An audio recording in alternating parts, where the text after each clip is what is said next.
African political analyst is joining us right now. In Washington, D.C., Mr. Briggs Bomba is joining us. He's a UN Africa specialist. Welcome to both our guests to tonight's edition of Four Corners. I want to start with Mr. Bomba in Washington, D.C. You know, this is South Africa's third leader since the end of apartheid. How much do we know about Mr. Motlanthe at this point in time, and is he the man who can, at least for this short period of time, lead South Africa? Yeah, so Mr. Motlanthe's background is in the trade union.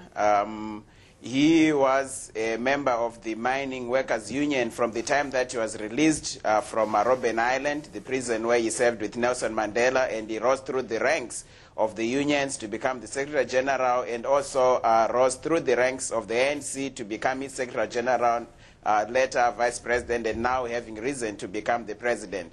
But I think the role that he is going to play over the next 3 months or so, the next few months before the next presidential election in South Africa, is basically to open the way for a Zuma ascendancy to the president. So he's basically there to pave the way for Zuma. And I don't think he's expected to do much. He's simply expected to ensure that there's relative stability and there are no obstacles on Zuma's path to become South Africa's president. Mr. Johnson in London, Mr. Motlanthe, that's the question that a lot of people are asking, is whether or not he'll undertake any serious measures in the period that he'll be in office as interim president, or will he simply serve as spokesperson for Jacob Zuma and his election campaign? Well, he's unlikely to rock the boat, as we would like to put it.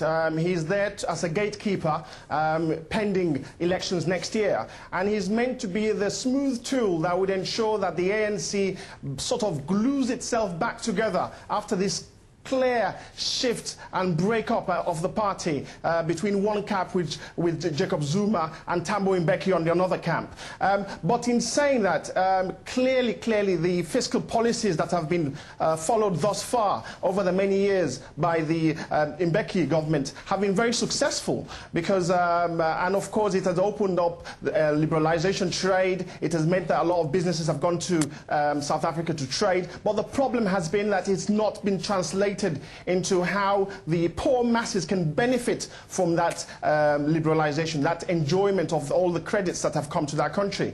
But I'm quite certain, as we've seen over the last couple of days, the finance minister coming back into the government after he had resigned a few days ago, to create some level of stability in the markets, because as we've seen, the economy was slightly dented when he decided to resign, and seeing a lot of the cabinet ministers coming back to the fore has actually created some level of stability, and South Africa needs that at this junction. Right. South Africa has always played as a leader in economic policies, at least. Mr. Johnson, are you concerned that perhaps with this split and rift in the ANC, we might see a downturn in South Africa's economy in the near future?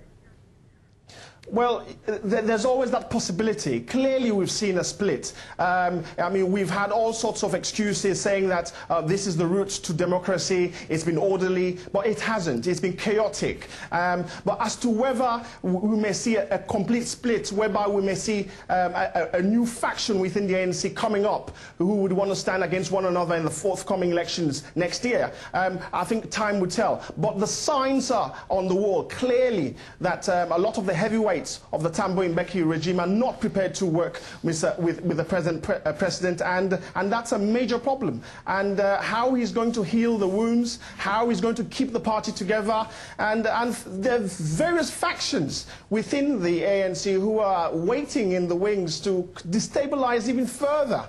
As we know, the Thabo Mbeki has been at loggerheads with Mr. Zuma for some time, and especially after he sacked him in 2005 after he was deputy president of the ANC, and of course he never forgot that. And of course, when he had the opportunity to become the leader of the ANC back in December, the writing was on the wall for Thabo Mbeki, and the rest has been history. So what we have is the tit for tat reaction within the ANC, and it's not very, very good. It doesn't provide confidence. It doesn't provide confidence for investors, and it doesn't provide confidence for the people of South Africa, and we'd like to see leadership at this junction. Let me continue with Mr. Bomba. Back in July 2008, Mr. Motlanthe risked his political reputation, so to say, by publicly defending Jacob Zuma in the corruption cases brought against him. Do you think that he's now harvesting the fruits of his loyalty to Zuma, and perhaps this is a future very bright for Mr. Motlanthe in South African politics? So I don't think that he was risking his political career. I think what you have in South Africa is two camps. One camp led by the former President Thabo Mbeki, and another camp led by the current ANC President Zuma. And Motlanthe, by that time, was speaking as a member of the Zuma camp already. So I do not think that it involved any political risk. He knew that his destiny was already defined by being part of the Zuma camp. And I want to quickly refer to your previous question. I do not think that you are going to see a shock to South Africa's economy. As you know, South Africa's or the ANC's economic policies are defined at a policy conference. And over the last few years that Mr. Zuma and Mr. Mbeki have been fighting, this has been mostly a power struggle, not a policy struggle. So now that Mr. Zuma has won the power struggle, you do not really expect that you will have fundamental policy change, even on the economic level. The last African National Congress Policy Conference, which was last year, affirmed the same economic policies that Mr. Mbeki has pursued over the last 14 years. And even the first statement that Motlanthe made as the new South Africa president today was that we will not change the policies that have worked and have ensured sustained economic growth over the last 4 years. So I don't think we are going to see any of those changes. But there will be pressure, because we have to remember that some of the forces that are backing Mr. Zuma, particularly the Congress of South African Trade Unions, COSATU, and the masses of the poor people in South Africa have been struggling to get a share of the, the so-called economic growth that we have seen over the last 14 years. So these forces are going to be putting enormous amount of pressure for some policy change that involves increased government spending on social programs, social services delivery, education, fighting crime, healthcare, and things like that. So in general, though, we are not going to see a massive shock. Okay, Mr. Johnson, do you want to comment on that? Yes, I would. A shock is always likely to happen, because when you think about the masses of people who are unemployed in South Africa, nearly about 70% unemployment rate, you have a good 60% who are living below the poverty line, housing, education, access to water. These are very, very basic stuff, and a lot of the masses are suffering because they're not benefiting from that.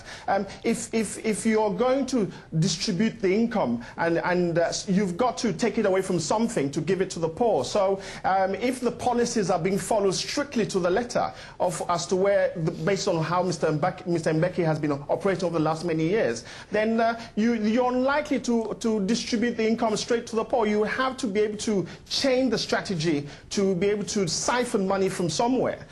So something has got to give.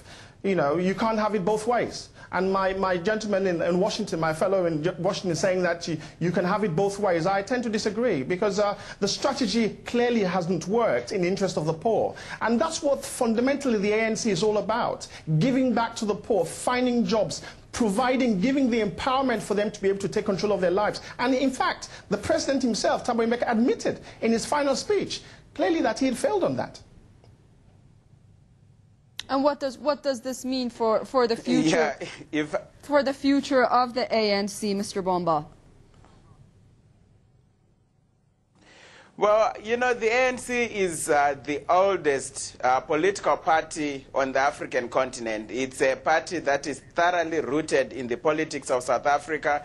It's a party that has survived a lot of turbulence, since I think 1912, when it was founded, until the present moment. So I do not